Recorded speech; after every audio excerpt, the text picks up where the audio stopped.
They had my car towed at 6 a.m. on a Tuesday morning without even asking what was under the cover. I'm coming home from a business trip to find a tow truck hauling away what they thought was junk. The HOA president is standing there with her, arms crossed, that smug smile plastered across her face like she'd just rid the neighborhood of some eyesore. My neighbors watching from their windows like this is better than cable TV. The crunch of gravel under my feet echoes as I walk to my empty driveway.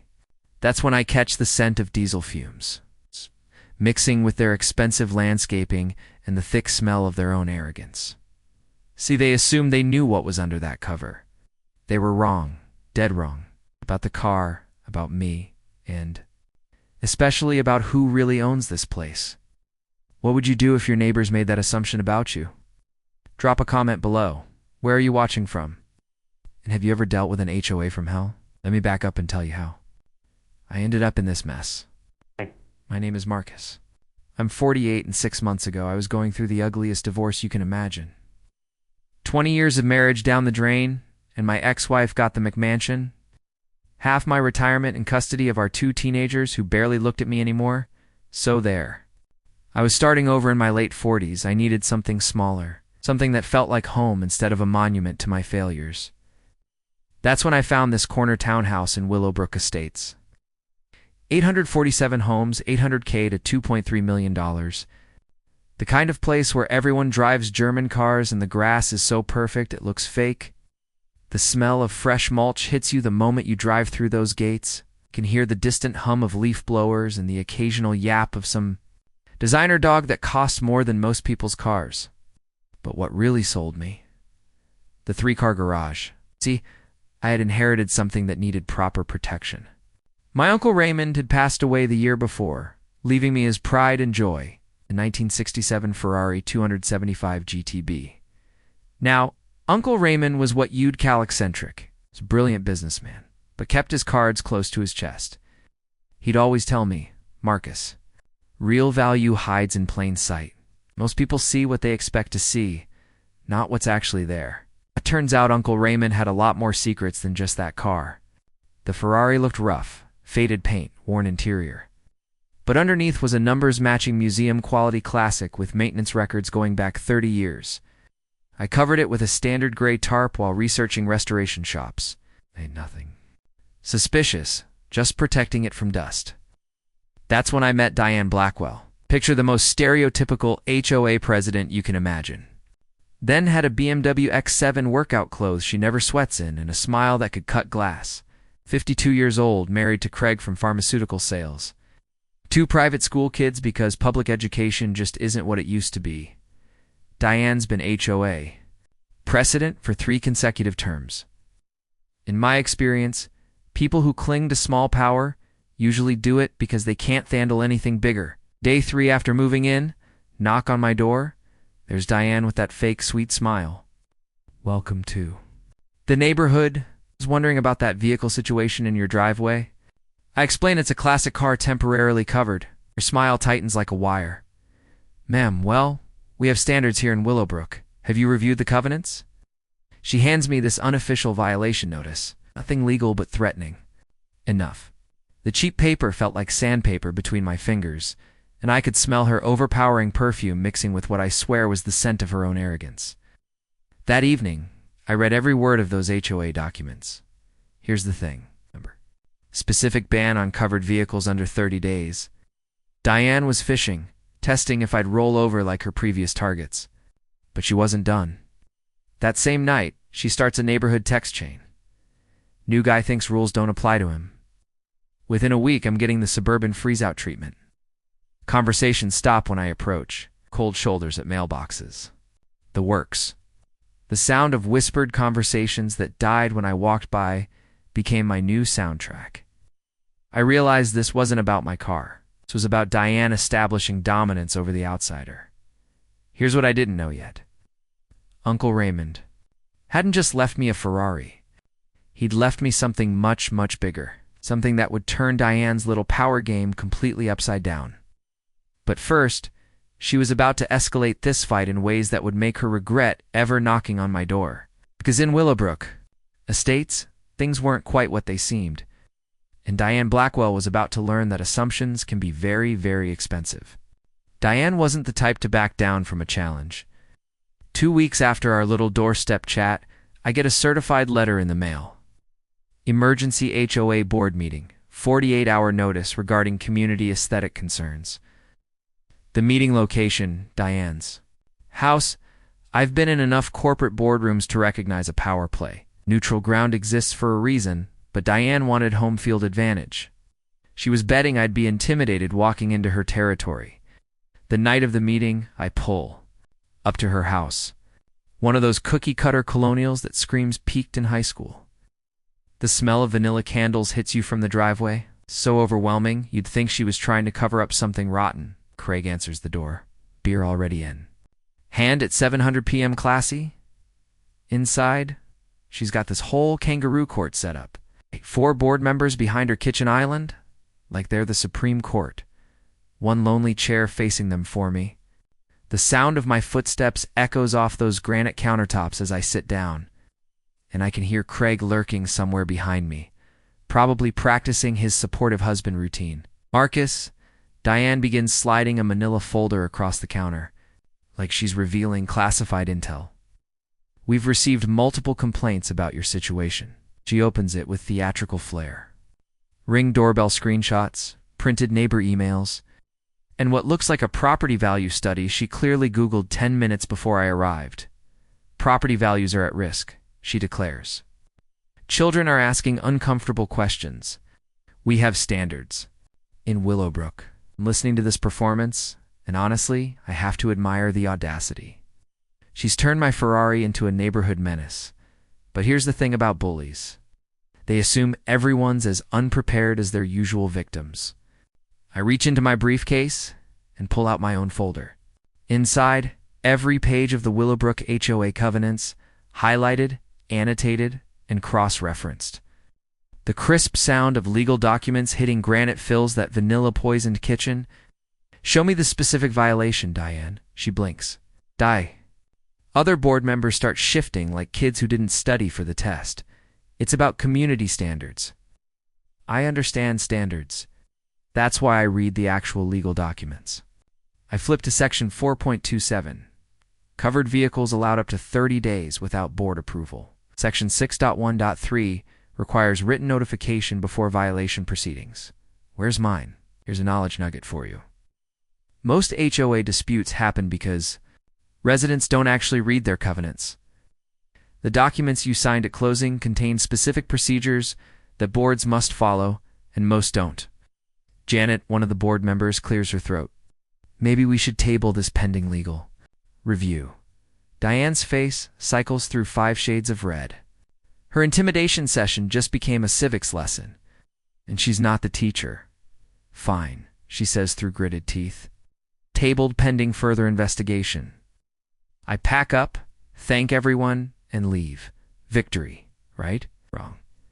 Next morning, 3 piles of dog waste strategically placed on my lawn. Anonymous note in my mailbox. Trashy car for trashy people. In 18 months of dog-friendly neighborhoods, this had never happened, but the real escalation started that afternoon. I'm returning from Arrowshin. I spot Diane showing a house 2 streets over. Normal real estate stuff, except I hear her pitch. Lovely neighborhood, but we do have some unfortunate new additions affecting the overall aesthetic. That's when it clicked. This wasn't about HOA compliance. It was about business. Diane had been running a sweet little operation, pushing out residents who didn't fit her vision and collecting commissions on the turnover. My resistance wasn't just challenging her authority, it was threatening her profit model. So, I did what any reasonable person would do. Went home and installed a comprehensive security system. Cameras covering every angle, cloud backup, motion. Alerts, the works, because something told me Diane's next move would be worth recording. But while I was mounting those cameras, my mind kept drifting to Uncle Raymond. He'd always been 3 steps ahead of everyone else. What if he'd anticipated something like this? What if that Ferrari wasn't the only thing he'd left me? That evening, I started digging through his old papers, really digging this time. And buried in a file marked Willowbrook Development, 1987, I found something that made me sit down hard. in my chair. Uncle Raymond hadn't just bought a car in 1967. He'd been busy in the real estate game, too. It's much busier than I'd ever imagined. The mini twist that would change everything. I was about to discover that Diane Blackwell had been picking a fight with the wrong person entirely. Diane wasn't about to let a little legal embarrassment slow her down. Within 48 hours, she'd pivoted to psychological warfare. She organized a neighborhood watch safety meeting. Everyone invited except me. Naturally, I discovered this the way you discover most suburban conspiracies, through my security cameras. Groups of neighbors walking past my house like mourners at a funeral, all carrying identical flyers. The crunch of their footsteps on my driveway gravel sounded different now. Judgmental somehow. The next morning a petition appears, clarifying community vehicle standards. 23 signatures by noon. Craig, suddenly Mr. Social, is casually mentioning to other husbands during dog walks that unclear standards could hurt everyone's property values. The sound of garage doors slamming whenever I drove by became my new neighborhood theme song. Real mature people, but Diane's masterstroke. She schedules another informal chat and brings legal muscle, her brother-in-law Brandon, supposedly. An attorney. I say supposedly because everything about this guy screamed strip mall lawyer trying to play in the big leagues. They corner me at my mailbox Thursday evening. Brandon's wearing a discount suit that fits like a burlap sack, carrying a briefcase held together with hope and duct tape, practicing his serious lawyer face in my car's reflection. Marcus, Diane begins, voice dripping false concern. We need to discuss liability issues your vehicle creates. Brandon clears his throat like he's about to deliver the Gettysburg Address. Multiple residents have expressed safety concerns about unknown vehicle contents.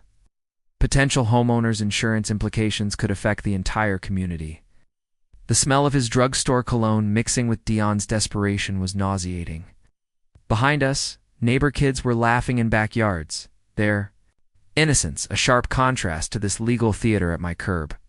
72 hours to remove that cover, Brandon continues, producing an official-looking document that probably came from a Google template or face legal action to protect community standards. Here's something most people don't know. Anyone can claim HOA representation, but actual authority requires proper board authorization and documentation. Always demand to see the specific board resolution empowering someone to act. Most legal threats are just expensive letterhead covering up hot air. So I did what any tech executive worth his severance package would do. Research. Brandon Kowalski, Squire. Specialized in DUI defense and discount real estate closings. Online reviews were illuminating. A 2.5 stars, mostly complaints about missed court dates and unreturned calls. More importantly, I contacted our actual HOA attorney for my purchase documents. Plot twist. Brandon had zero authority to represent anyone, and his legal opinion was worth exactly what I'd paid for it. Friday evening, I'm back at Diane's door. This time with real legal counsel on speakerphone. The doorbell felt different under my finger. I wasn't the one being intimidated anymore. Diane wanted to discuss Brandon's unauthorized practice problem. She opens the door with that practice smile, but I can see panic flickering behind her eyes like a dying light bulb. I don't understand what your brother-in-law has been playing lawyer without permission. We're Maria Gonzalez, our actual HOA counsel. Maria's voice crackles through my speaker. Miss Blackwell, legal representation requires explicit board authorization through my firm. Mr. Kowalski has no standing to make amends or threats. Watching Diane realize she'd been caught was like watching a demolition in slow motion. Craig appears behind her, nervously jingling his keys. And through their open door, I spot something fascinating on their kitchen counter. Foreclosure notices. Suddenly everything clicks. This isn't about community standards. Diane's drowning financially, and her HOA president's salary is probably the only steady income they have. My resistance threatens her entire survival strategy. This is harassment, she sputters, pivoting to victim mode. You're trying to destroy our community. I'm protecting it from fake legal threats, I reply. I need a written apology for the harassment by Sunday, or this goes to the State Bar Ethics Board. The sound of her door slamming echoed through the evening, but it wasn't anger I heard. It was desperation. That weekend brought interesting developments. 3 board members texted requesting private meetings. 2 neighbors stopped by with awkward apologies. Someone created an anonymous Willowbrook Truth social media account exposing board overreach. Dion's power structure was developing stress fractures. But I could smell something dangerous in the air. The acrid scent of cornered animal desperation. When people are drowning, they grab onto anything, including things that will drag them deeper. Monday morning proved me right. Emergency board? Meeting notice 24 hours agenda item about removing disruptive residents. Diane was about to make her biggest mistake yet. She was going all in with marked cards, not realizing I'd been counting the deck this entire time. Diane's emergency board. Meeting notice hit my mailbox like a declaration of war. 24 hours notice, which by the way violates our HOA bylaws, requiring 72 hours minimum. But desperate people don't worry about rules they've been breaking all along. The agenda was beautifully simple. Vote to amend community standards regarding vehicle storage and removing disruptive erosids from the community. She was going nuclear, planning to change the rules retroactively to make my Ferrari a violation, then kick me out entirely. The smell of her desperation was so thick, you could cut it with a knife. But here's where Dion's real genius showed. She'd recruited proxy votes from her real estate network. People who didn't live in Willowbrook but held powers of attorney. From relatives, plus a few of her clients willing to do favors, she was planning to pack the room and ram-throw her amendments with fake votes. I spent Monday evening doing what any good strategist does. Homework. CROSS referencing the attendee list she'd circulated with county voting records, property ownership databases, and HOA membership rolls. The texture of those printed pages between my fingers felt like evidence building, and it was. Meeting night arrived with all the charm of a public execution. Diane had reserved the community center and filled it with her army of fake residents, Andriel Estate cronies. 67% attendance, she claimed smugly, except only 34% were legitimate Willowbrook residents. She's up front looking like she's about to accept an Academy Award, presenting her vehicle amendment with PowerPoint slides and everything. All vehicles must be visible and identifiable at all times, she declares. Daily fines of $50 for non-compliance, effective immediately upon passage. The sound of her laser pointer clicking against the projection screen felt like nails on a chalkboard. Behind me, I could hear Craig whispering to people, probably coaching them on how to vote. This amendment will ensure our community maintains the standards that protect all our property values, Diane continues, gesturing dramatically at photos she'd taken of my covered Ferrari from various angles, sitting in the back, taking detailed notes, recording everything on my phone. Virginia's a one-party consent state, in case you're wondering. Diane's confidence is growing with every nod from her packed audience. She actually thinks she's won. Here's a knowledge nugget most people don't know. HOA proxy votes must be from verified residents who can't attend in person, not random people doing favors for board members. Always demand verification of voting eligibility. Illegitimate proxy votes can invalidate entire meetings and any decisions made. When it comes time for the vote, Dion's smile could light up Las Vegas. 23 votes in favor, 8 opposed. Amendment passes, effective MIDI. She's practically glowing as she announces my daily $50 fines start tomorrow, unless I remove my car cover. Any other business? She asks, looking around the room like a queen surveying her kingdom. I stand up slowly, my chair creaking in the suddenly quiet room. I'd like a copy of the official vote tally and attendee verification list. Her smile flickers. That's not necessary. Actually, it is. I'll need to verify voting eligibility with county records as required by state oversight regulations. The sound of nervous shuffling fills the room. Several of her proxy voters are suddenly very interested in their phones, and I can smell the fear starting to mix with that community sense industrial carpet odor. Motion to adjourn. Craig calls out quickly. Too late, buddy. That night, I cross-checked every attendee address with voter registration records. 11 people who voted didn't live in Willowbrook Estates, 3 more were Diane's relatives, using their parents' old addresses. The amendment vote wasn't just questionable, it was completely fraudulent. But Diane wasn't done. Thursday morning, there's an official violation notice under my door. Demand for immediate cover removal plus a $200 administrative fee. Daily $50. Fines starting in 48 hours. And here's the kicker. Towing authorization if my vehicle remains non-compliant. She just handed me a smoking gun. I spent that day compiling my evidence packet. Fraudulent voting documentation, unauthorized proxy verification. By law. Violations and harassment timeline. Everything organized, cross-referenced, and ready for submission to the State HOA Oversight Board. I also called Angela Torres, the Channel 7 investigative reporter who specializes in HOA abuse stories. Let's just say she was very interested in a story about proxy vote fraud and board member embezzlement. But I held back on sending anything because, while I was organizing all this evidence, I kept thinking about that file folder I'd found in Uncle Raymond's papers. Willowbrook Development, 1987. Time to see what other surprises Uncle Raymond had left me. The mini twist that would change everything.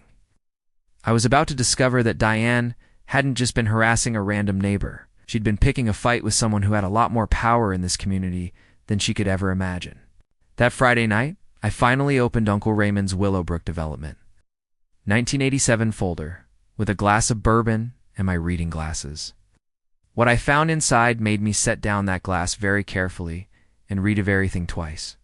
Uncle Raymond hadn't just bought a Ferrari in 1967. He'd been playing a much longer game. The documents were crisp, professional, and absolutely mind-blowing. Meridian Holdings LLC, incorporated in Delaware, 1985. Primary asset. 847 acres of farmland purchased in Fairfax County for $340,000 in 1987. Development partner, Willowbrook. Construction group. Total project investment, $78 million. Uncle Raymond's ownership stake 67%. I'm reading these papers, and the smell off old tobacco and leather from Uncle Raymond's briefcase is mixing with my bourbon, and suddenly everything makes sense. The Ferrari was never the real inheritance. It was just the bait to get me to dig deeper. Cross-referencing the corporate filings with my property deed revealed something that made my hands shake. Every single homeowner in Willowbrook Estates, including Diane Blackwell, was technically my tenant. Uncle Raymond had structured the development as a ground lease community. The land underneath every house, every street, every common area belonged to Meridian Holdings. Homeowners bought their houses but leased the land through 47-year agreements. Every monthly HOA fee included a ground lease payment that went straight to Meridian Holdings, straight to me. The texture of those legal documents felt different now, heavier somehow. These weren't just papers. They were proof that I owned the ground. Diane walked on. Here's the financial reality that made my head spin. I'd been receiving $127,000 per month in ground lease payments for 18 months. Automatically deposited into Uncle Raymond's old business account that I'd never bothered to check. Total accumulation, $2.3 million, just sitting there earning interest. Diane's HOA embezzlement. She'd been stealing from my company, but the legal implications were even more stunning. The HOA had no authority over landowner rights. Every vote, every fine, every threat Diane had made was legally meaningless. I could terminate ground leases for harassment, restrict access to common areas, even control utility easements. I called Maria Gonzalez, Uncle Raymond's estate attorney who'd been quietly managing Meridian Holdings all these years. Her voice carried a smile when I finally asked the right questions. Your uncle always said this day would come, she explained. He knew someone would eventually challenge your right to exist peacefully in your own community. He wanted you to learn patience first, then use power wisely. The emotional weight hit me like a truck. Uncle Raymond had orchestrated this entire lesson. He'd known that buying into an upscale community would eventually trigger conflict with small-minded people like Diane. The covered Ferrari wasn't just a car, it was a test. Maria continued, Diane Blackwell has been harassing her own landlord, while embezzling from his company. that constitutes grounds for lease termination under Section 12 of the Ground Lease Agreement. I could end this immediately. One phone call and Diane would be facing forced sale of her house at a massive loss. But Uncle Raymond's note tucked behind the corporate documents gave me pause. Some people respect power, others respect justice. Use wisely. The irony was delicious. Diane had been fighting to control property she didn't own, making threats with authority she didn't possess, while stealing money from the very person she was trying to intimidate. But I had a choice to make. Swift revenge or a teaching moment that could benefit the entire community. Uncle Raymond had given me the tools. For Both, the strategic question wasn't whether I had power. It was how to use it. Saturday morning, I'm sitting in my kitchen with Uncle Raymond's files spread across the granite countertop like a war room briefing. The smell of strong coffee mixing with the musty scent of decades-old legal documents created this weird sense of past and present colliding. Time to assemble my team. First call. Maria Gonzalez, Uncle Raymond's estate attorney, and now my secret weapon. She arrives at noon with a briefcase full of corporate documents and a smile that could cut steel. Your uncle would be proud, she says, spreading out ground lease termination procedures. Harassment and intimidation are explicit violations. We have cause. Second recruit, Detective Jake Morrison from 3 houses down, retired Fairfax County. Now my most valuable neighbor. Jake's been watching Diane's escalation with professional interest. I've been documenting her harassment pattern, heddles me, pulling out a composition notebook. Timestamps, witnesses, photographic evidence. This woman's creating a textbook stalking case. The texture of Jake's careful handwriting on those pages felt like justice taking shape. Third team member, Sarah Chen, forensic accountant, and my ex-colleague from the tech days. Sarah arrives with her laptop and that shark smile she gets when she smells financial fraud. HOA embezzlement is my specialty, she grins. Give me 24 hours with those records. Sunday evening, we're back around my kitchen table for the strategy session. Sarah's spreadsheet analysis covers my laptop screen like a roadmap to Diane's destruction. Systematic theft, she announces. Consulting payments, kickbacks from contractors, inflated maintenance fees, total embezzlement, $94,000 over 2 years. Jake slides his evidence folder across the table. Pattern escalation from verbal harassment to property damage to false legal threats. Any prosecutor would calicize organized intimidation. Maria taps her pen against the lease termination documents. Ground lease violations include harassment of the landowner. 30-day notice required, but given the documented pattern, we can expedite. But here's where Uncle Raymond's real genius showed itself. I pull out Tommy Reeves's authentication report on the Ferrari classic car appraiser. Ace is certified 40 years in the business. Car's worth $2.1 million at auction. Tommy had written original. Invoice from 1967. $11,400. Your uncle bought a masterpiece and let everyone think it was junk. The psychological warfare potential was beautiful. Diane had been fighting to remove what she thought was trash, never imagining it was worth more than most people's houses. Breeze a knowledge nugget that could save you thousands. Ground lease. Agreements give landowners ultimate authority over tenant behavior. Even in HOA communities, most residents never realize they're actually renting the land under their houses. Mary explains the legal strategy. I see one car revelation during her next harassment incident. Phase 2, present financial evidence to the board. Phase 3, ownership disclosure at a community meeting. Phase 4, media coverage if she doesn't back down. Jake outlines the counter-surveillance setup. Additional cameras covering all property, angles, bodying, recording devices, encrypted digital backups. We document everything from here forward, and the community intelligence network was already paying dividends. 3 other residents had contacted me privately about Diane's harassment campaigns. Jake had identified a pattern. She targeted anyone who didn't fit her vision of appropriate neighbors, then pushed them out through systematic intimidation. Sarah's forensic analysis revealed the financial leverage I now controlled. Land ownership, utility easements, common, area access, HOA fund sources. You don't just own the land, she explains. You control the infrastructure that makes this community function. Here's another knowledge nugget. Most HOA disputes can be resolved by researching underlying property ownership. Many residents don't realize who actually owns their land. Tommy arrives with the final piece of the puzzle. Complete Ferrari restoration, documentation, numbers, matching engine, original paint codes, service records dating back 50 years. This car's museum quality, he confirms. Your uncle maintained it perfectly under that cover. The media strategy was crucial. Angela Torres from Channel 7 had already expressed interest, but timing would be everything. HOA president embezzling while harassing actual property owner. Maria muses. That's primetime material. But the psychological preparation was just as important. I practiced calm delivery of the ownership revelation with Maria's coaching. Role-played various Diane responses, prepared for potential retaliation. The technical understanding was overwhelming. I controlled water rights, sewer access, road maintenance, landscaping contracts. The HOA became powerless when the landowner asserted legal authority. As Sunday evening wound down, we'd created a comprehensive battle plan. Maria would draft lease violation notices. Jake would coordinate surveillance. Sarah would prepare financial evidence presentations.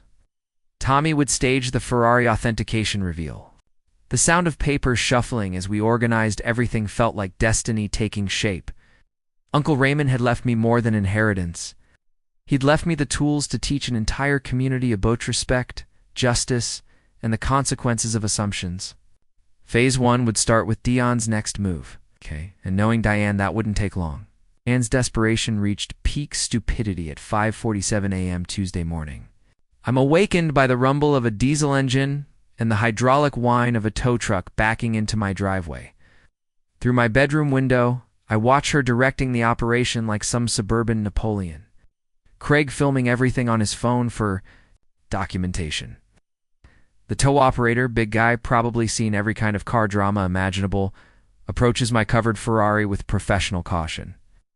I slip on my bathrobe, grab my coffee mug, and walk outside like I'm checking the morning paper. Jake's already on his porch with his camera, retired cop instincts kicking in. Morning, folks, I call out pleasantly. Beautiful day for Grand Theft Auto. The tow operator stops mid-stride. Sir, I have authorization from the HOA. Mind if I see that paperwork? He hands me a generic work order, signed by Diane, claiming abandoned. Vehicle creating safety hazard. The cheap paper feels flimsy between my fingers. Nothing like the substantial legal documents I've been handling lately.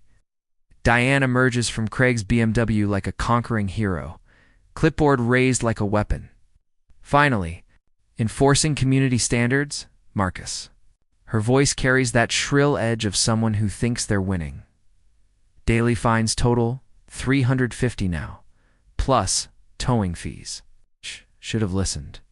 The sound of neighbors' garage doors opening echoes through the morning air as word spreads. Mrs. Patterson. From across the street, the Martinez family. It's even the teenagers who usually sleep until noon. Everyone's coming out to watch this suburban circus. Before you tow anything, I say, taking a slow sip of my coffee. Maybe you'd like to see what you're removing. I walk to the Ferrari, my hand resting on the car cover's corner. Since you're so concerned about property values, the gathering crowd grows larger, kids pressing against their parents. Phones appearing like magic. The whole neighborhood holding its breath. What's under here, Marcus? Little Sarah Martinez asks, her voice cutting through the morning tension. Why don't we find out together? I pull the cover away in one fluid motion. The gasps that follow sound like a small crowd witnessing a magic trick. Morning sunlight hits. The Ferrari's restored Rosso Quassa paint. Chrome wire wheels gleaming. Every curve and line screaming Italian perfection. Holy hell, the tow operator whistles low. That's a real Ferrari. Dion's face cycles through confusion, shock, then mounting rage like watching someone's soul die in real time. Craig stops filming, his phone dropping to his side. The neighbors, who've been giving me the cold shoulder for weeks, suddenly look like they want to crawl under rocks. It's beautiful, Marcus. Sarah Martinez breathes, her kindergarten teacher instincts appreciating genuine craftsmanship. How much is something like that worth? One of the husbands asks. I produce Tommy's authentication paperwork with theatrical timing. Restoration estimate puts it around $2.1 million. The tow operator is already backing away, hands raised. Not touching a $2 million car, lady? You didn't tell me this was a classic Ferrari? But Diane, bless her heart, doubles down. Doesn't matter what it's worth. Rules apply to everyone equally. The crowd's energy shifts. You can actually feel their sympathy evaporating like morning dew. Craig's pulling at her arm, whispering urgently, but Diane's too far gone to recognize the cliff she's standing on. Anyone else think this looks like junk? I ask the gathering crowd. Nervous laughter ripples through the neighbors. Kids are asking their parents if they can touch the car. The social tide has turned completely, and Diane's standing alone on the beach watching her authority wash away. That's when I drop the first bomb. Diane, there's something else you should know. I pull out my phone. Maria already on speed dial. You've been trying to tow your landlord's car? The confusion on her face is almost worth the 18 months of harassment. Almost, I own the land your house sits on, through ground lease agreement. Every monthly HOA payment you make includes rent to my company, Meridian Holdings. You've been harassing your own tenant landlord while stealing from my business. Sound of Diane's world crumbling is audible. A sharp intake of breath like someone just punched her in the solar plexus.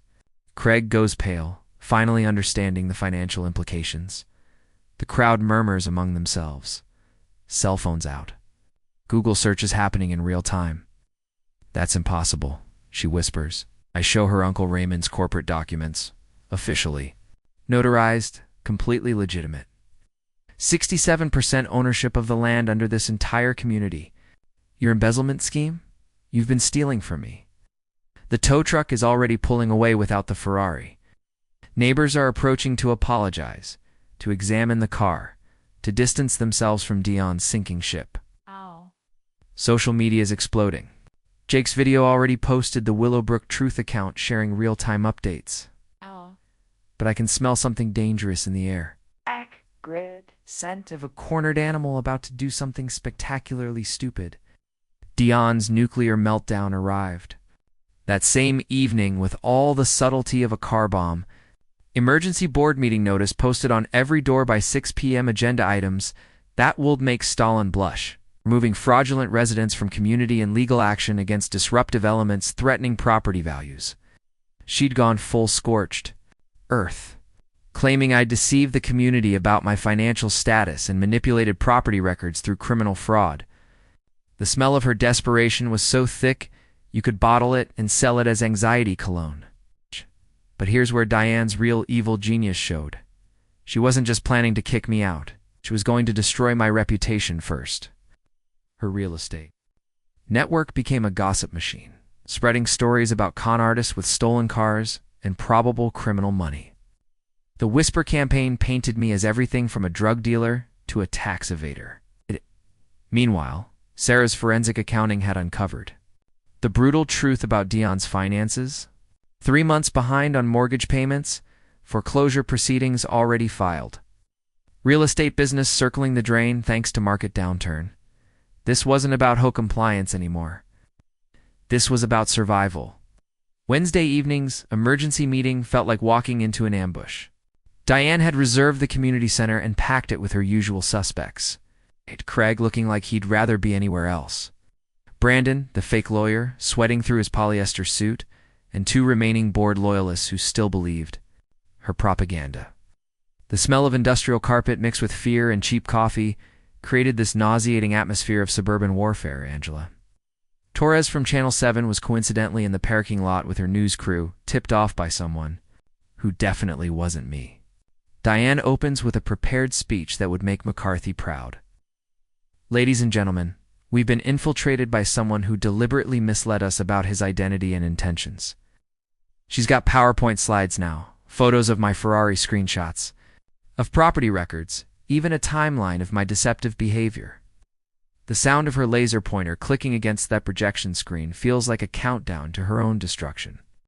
Marcus Reynolds has been masquerading as a legitimate resident while running some kind of elaborate real estate scam, she declares, gesturing at carefully cropped documents that tell half the story. Brandon stands up, legal pad in hand like he's about to cross-examine a murder suspect. We have evidence of fraudulent property claims and possible identity theft. The board moves to revoke his residency eligibility pending investigation. I'm sitting in the back with Maria, both of us taking detailed notes while Diane hangs herself with her own rope. The crowd is buying at worried murmurs, suspicious glances in my direction. The whole community mob mentality kicking into gear. Any resident engaging in criminal fraud, Diane continues, forfeits their right to live in our community. We're voting tonight to begin removal proceedings. That's when I decide she's had enough rope. I stand up slowly, the metal chair scraping against the floor like fingernails on a chalkboard.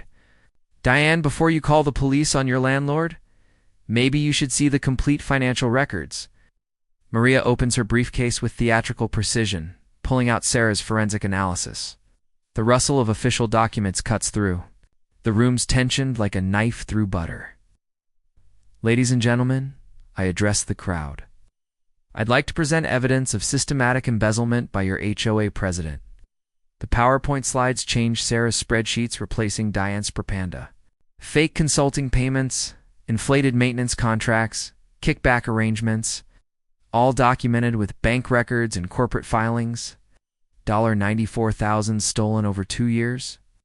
I continue from Meridian Holdings, the company that owns 67% of the land your houses sit on. The crowd's energy shifts like a physical wave.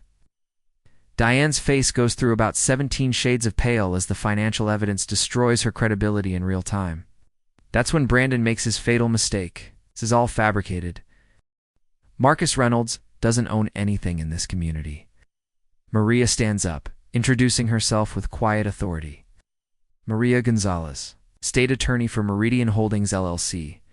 Here are certified copies of the corporate ownership documents, ground lease agreements, and state filings. The sound of papers being distributed fills the room. Neighbors checking their own property deeds, whispered conversations about lease payments they never understood. The awful realization that they've been watching their own landlord get harassed for months. Motion for no confidence in the current president calls out Janet from the board. Seconded comes from 3 different voices. Craig is physically pulling Diane toward the exit as Channel 7's cameras capture her meltdown. This isn't over, she shrieks. I'll sue everyone. The door slams behind them, but the damage is done. Board vote. 51 for Dion's removal, with Craig abstaining because he was already in the parking lot. The immediate aftermath was emergency election scheduled, community vote to reimburse stolen funds, and Diane's real estate license investigation triggered by media coverage, but I could smell something else in the air. The sweet scent of justice finally being served. 3 weeks later, the community healing meeting arrived with all the fanfare of a small-town election. I pull up to the community center in the Ferrari, now the neighborhood's celebrity vehicle, and the sound of that V12 engine purring draws kids to the windows like moths to flame. Angela Torres and her Channel 7 crew are back for the follow-up story. Cameras rolling as residents file into the packed community center. The smell of fresh coffee and nervous energy fills the air, mixed with the scent of democracy actually working for once. Diane is notably absent. Her house sporting a bright red for sale sign that might as well read foreclosure special. Craig's been keeping a low profile, probably practicing as I was just following orders defense for the divorce attorney. The meeting opens with Sarah Martinez, our new president, kindergarten teacher who everyone actually trusts, calling for order, with a wooden gavel that sounds like justice knocking on the door. First order of business, she announces, installing transparent governance to prevent future abuses. Jake Morrison takes his oath as security liaison, his retired detective credentials, lending instant credibility to our reformed board. The contrast with Diane's reign of terror couldn't be more obvious. These are people who serve the community, not themselves. When Sarah calls me to the podium for remarks, the texture of the worn wooden surface under my hands feels different than Dion's kitchen. counter-intimidation sessions. This is voluntary, respectful, collaborative. 3 weeks ago, I begin, my voice carrying clearly through the packed room. We learned that assumptions can be very dangerous things. The audience listens with a kind of attention you rarely get in suburban settings. Kids sitting on parents' laps, teenagers actually looking up from their phones. Neighbors who gave me the cold shoulder now hanging on every word. My Uncle Raymond left me more than a car and some land. He left me a lesson about patience, about letting people reveal their true character before making judgments.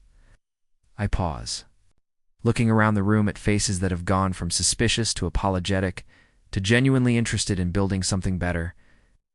Today, I'm announcing the Raymond Chen Memorial Fund, named for my uncle's full name, which he kept private during his lifetime. The rustle of program pages turning fills the momentary silence as people check the meeting agenda. Not seeing this listed anywhere. $2.3 million in accumulated ground lease funds will establish an annual scholarship program for local high school graduates pursuing engineering and business degrees. The applause starts slowly, then builds like a wave rolling through the community. Center. Angela Torres signals her cameraman to get reaction shots.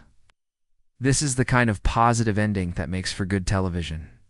$50,000 annually managed by an elected community committee, with our first recipient being Jake Morrison's granddaughter, who's studying mechanical engineering at Virginia. Tech Jake's eyes well up as the crowd gives him a standing ovation. The sound of chairs scraping and hands clapping echoes off the community center walls. I catch the scent of happy tears mixing with coffee and hope. But the real revelation comes next. Additionally, we're establishing a community improvement fund. New playground equipment, organic garden space for food bank donations, and an annual classic car show to raise money for local charities. More applause, but I hold up my hand for the finale. Because actions should have consequences, we're implementing mandatory financial transparency. Monthly reports, open books, and independent auditing to ensure this never happens again. Here's the knowledge nugget that could save your community. Document everything during HOA disputes. Video, audio, and financial records become powerful tools for legal resolution. But more importantly, they become the foundation for rebuilding trust. Angela Torres approaches the podium for the media moment. Marcus, how does it feel to turn conflict into community benefit? My uncle always said real wealth isn't what you own, it's knowing who you can trust. This community just proved they're worth trusting. The Ferrari sits outside in the parking lot, now a symbol of transformation rather than conflict. Kids are lined up to sit in the driver's seat while their parents share stories of their own HOA nightmares from other neighborhoods. The irony is beautiful. Diane's harassment backfired so completely that it triggered positive changes spreading to other developments through media coverage. Her attempt to destroy one person's peace created a model for HOA reform that's being studied by housing developers across the region. As the meeting winds down, neighbors approach to share their own stories of intimidation they'd been too afraid to report. Pattern harassment targeting anyone who didn't fit Dion's narrow vision of appropriate residence, finally exposed and ended. The sensory victory is overwhelming. Children's laughter during Ferrari engine demonstrations, the smell of barbecue smoke. From our impromptu celebration, warm handshakes, and genuine hugs from people who'd shunned me weeks earlier. Justice served with the side of community healing, exactly what Uncle Raymond would have wanted. The sound of sunset reflecting off perfectly restored chrome tells me this story is ending exactly right. 6 months later, Willowbrook Estates graces the cover of Virginia Living magazine is a model HOA community property. Its value's up 12%. Community satisfaction through the roof. And my Ferrari. Now a regular fixture at regional car shows raising funds for local charities. The Raymond Chen Memorial Fund awarded its first scholarships in May. 5 local students pursuing engineering and business degrees, with Jay Morrison's granddaughter leading the pack at Virginia Tech, standing on that graduation stage, watching her accept the check. I could almost feel Uncle Raymond's approval mixing with the smell of fresh flowers and new beginnings. The community garden project became something beautiful, residents growing vegetables for the food bank. Where food actually comes from, neighbors collaborating instead of competing. the sound of children laughing while picking tomatoes, has replaced the whispered conversations and slamming garage doors of Dion's reign. Speaking of Diane, she relocated to North Carolina, where real estate licensing requirements are apparently more forgiving. Marriage survived barely, and Craig's found steady work in medical device sales. Occasionally, anonymous donations appear in the scholarship fund, and I have my suspicions about their source. Redemption takes many forms. My personal life found its rhythm too. Martinez and I started dating after Thetis settled. Nothing rushed, just two adults who discovered they enjoy each other's company during community planning meetings. The kids approve, which matters more than I expected it would. The Ferrari restoration reached museum quality, now valued at $2.4 million, according to Tommy's latest appraisal. But its real value is symbolic transformation from hidden treasure to community centerpiece, just like Uncle Raymond planned all along. Here's the final knowledge nugget that ties everything together. Always research property ownership history before buying into HOA communities. You might discover unexpected rights, responsibilities, or opportunities to create positive change. The ripple effects keep expanding. Angela Torres won a regional Emmy for her investigative series on HOA abuse. And our story became a case study in journalism schools about finding human interest angles in local politics. 3 other communities have contacted me for consultation on similar issues. Turns out HOA tyranny is more common than Inyan wants to admit. Maria's law firm now specializes in ground lease and property rights disputes, helping other landowners discover forgotten assets and authority. Jake started a security consulting business for residential associations. Sarah's accounting practice expanded into HOA financial auditing. Everyone found purpose in the aftermath. The broader social impact exceeded my wildest expectations. Our annual classic car show draws hundreds of visitors, raising over $75,000 last year. 4 homeless services and food banks. Community festival brings together 5 neighboring developments, building bridges across traditional suburban boundaries. The most satisfying change: monthly HOA meetings, where residents actually participate, transparent financial reporting, collaborative decision-making, and genuine community spirit. We transformed from Dion's dictatorship into functional democracy, proving that small-scale governance can work when people care about fairness over power. The personal healing surprised me most. My relationship with my teenagers improved dramatically. Once they saw me standing up for principles instead of just complaining about problems, they spend equal time at both houses now, and my ex-wife grudgingly admits I've grown during this experience. Uncle Raymond's wisdom fully integrated into my daily life. Patience over reaction, preparation over emotion, justice over revenge. His letter found in the Ferrari's glove compartment said it perfectly. Real victory in Perseverance situation. Sensory conclusion feels right. Ferrari purring as I drive to speaking engagements. Fresh flowers blooming in our community garden. Smooth steering wheel under my hands as I navigate toward new adventures. The rearview mirror shows grateful neighbors waving goodbye, but forward. Momentum carries more promise than backward glances. So, here's my challenge to you. What's your HOA horror story? Share it in the comments below. Your experience might help someone else recognize the warning signs before things escalate. If this story helped you understand your property rights or gave you hope that justice can prevail against petty tyrants, hit that subscribe button. We've got more David versus Goliath stories coming your way next week. The woman who discovered her subdivision pool actually belonged to her grandmother's estate. Trust me, you'll want to see how that turns out. Remember, knowledge is power, but patience is strategy. Sometimes the best revenge is living well and helping your community do the same. The sound of that Ferrari's engine echoing through improved neighborhoods tells me Uncle Raymond would be proud of what his lesson accomplished. Another day, another HOA drama wrapped up.